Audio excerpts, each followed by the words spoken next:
आजच्या दिवसाची सुरुवात केली होती खूप उंचावर जाऊन आणि आमच्या सोसायटीच्या वॉचमनसोबत. त्यांनी त्यांचे खूप दुःखदवारी कहाणी सांगितली. ऐकून थोडंसं वाईट वाटलं.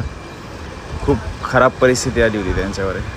त्यानंतर खाली जाऊन थोडासा फॅमिलीसोबत टाईम घालवला आम्ही आणि थोड्याच वेळात ड्युटीवर जायचा वेळ झाला होता बायकोचा. निघताने मस्त आईने तिला प्रेमाची झप्पी दिली आणि निघताने बाय बाय पण केलं वरतूनच. त्यानंतर मी तिला व्यवस्थित ट्रेनमध्ये बसून दिला आणि मी पण माझ्या कामासाठी खारघरला पोहोचलो. एका शिपिंग लाईनच्या ऑफिसमध्ये काम होतं. थोडीशी कॅश जमा करायची होती, ते करून परत रिटर्न आलो. तोपर्यंत बायकोने मस्त एक फ्रूट प्लेटचा आनंद घेतला ए सीमध्ये बसून. संध्याकाळ झाली, घरापुढे निघायची वेळ झाली. परत मी तिला घ्यायला स्टेशनला गेलो होतो. तिथे आल्याच्यानंतर काय खाऊ हे विचार करता दाबेली फायनल केली आणि ते खाऊन घरी आल्याच्यानंतर परत जेवणाचा आनंद घेतला आणि इथेच व्हिडिओ संपवला.